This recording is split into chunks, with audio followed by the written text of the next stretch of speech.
كابي من أخطر الناس اللي موجودة معانا على الساحة. هي اللي طلعت وقالت إن شيرين الفترة الجاية في 2026 هتبقى ترند. ومش بس كده، الترند بتاعها مش هيبقى ترند عادي.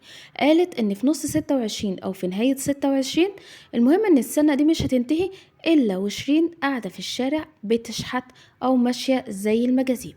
حرفيا تفاصيل هنشوفها مع بعض، بس في الأول صلوا على النبي.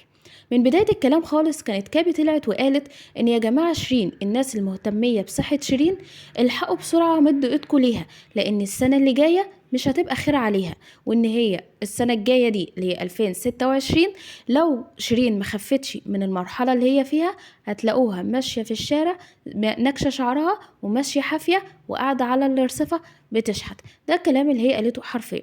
في ناس اهتمت بالموضوع وبدأت ان هي تقول فين شيرين وليه شيرين مختفية، وبدأوا ان هم يدوروا.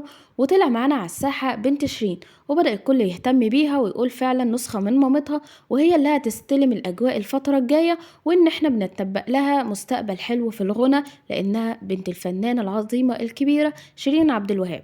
فرجعت تاني كابي تقول يا جماعة شيرين اهتموا بيها، لأن 2026 مش هتبقى خير بالنسبة لها، وإن هي هتتصدر الترند بشكل غير كويس جدا.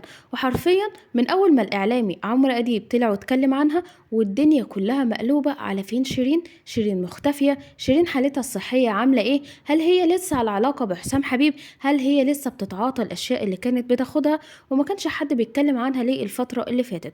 أول ما عمرو أديب طلع وجاب سيرة شيرين تحس إن هي زي بالونة وانفجرت علينا. كل الهاشتاجات فين شيرين، كل الناس بتسأل على شيرين، كل الترندات عن شيرين وعن بنت شيرين. الكل بيطلب من بنت شيرين ان هي تطلع تطمنا على مامتها. وفين هي دلوقتي شيرين؟ هل هي لسه بتشرب؟ هل هي بطلت؟ هل هي اعتزلت؟ هل هي لسه موجودة؟ لحد ما زينة تصدرت معاهم وقالت ان هي اللي هتتكفل بحالة شيرين، وان هي هتاخدها وتقعدها عندها لحد ما تخف تماما وتبطل تعاطي، وان هي هتقف على رجليها من اول وجديد. ولان شيرين رفضت حاجة زي دي لانها قبلها لما نقيب الفنانين حاول يتواصل معاها ويقول لها تعالي نخرج، تعالي نغير جو او اي حاجة، يعني من باب ان هو بيمد لها ايد المساعده، هي رفضت وقالت له انا ما افضلش اشوف حد في حالتي الصحيه دي وبشكل ده. الا اننا عرفنا ان شيرين تخنت جدا واهملت حالتها الصحيه تماما. شيرين من اخر ظهور ليها على المسرح كنا كلنا شايفين ان هي قد ايه جسمها كان ممتلئ جدا، وان هي ازاي تسيب نفسها لحاجه زي دي. بعدها كل بدأ ان هو يتصدر مقاطع فيديو ليها وهي ما بتقولش غير حاجتين اتنين، ان هي عايزه تحب وتتحب لحد ما جسمها كله يكرمش، لحد ما تبقى ست عجوزة تماما. وده اللي كان سبب دمارها، اللي حسام حبيب لعب عليه واستغل نقطة ضعفها ان هي بتحب الحب.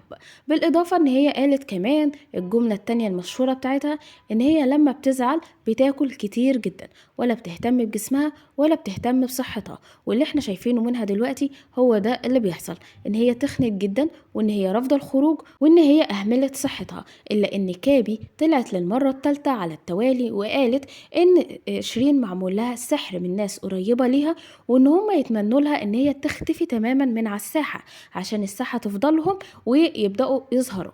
إلا إننا نيجي بعد كده على خبر أثناء ما الكل عمال يقول فين شيرين واظهري يا شيرين وإحنا في ظهرك وإحنا جمهورك اللي بيحبك، وبيحاولوا إن هم يدعموها بجميع أشكال وجميع السبل. إلا إن حسام حبيب يظهر لنا بشكل مختلف وبيفاجئ الكل بالقنبلة الجديدة، إلا إن هو بيحضر لأغنيته الجديدة وإن هو هينزل ألبوم جديد، وإن هو بيروج له وبيقول إن الألبوم ده هيكسر الدنيا وإن هو اللي هياخد الساحة. هل ده معناه إن كابي عندها حق وإن اللي كابي بتقوله بتبقى عارفاه من ناس فعلا بيأذوا شيرين، ولا كابي مجرد إن هي بتقول كلام وبيصادف الصدفة إن هو يطلع عندها حق؟ شوف رأيكم في الكومنتات. وصلنا نهاية الفيديو، اشوفكم في فيديو جديد، في أمان الله، مع السلامة.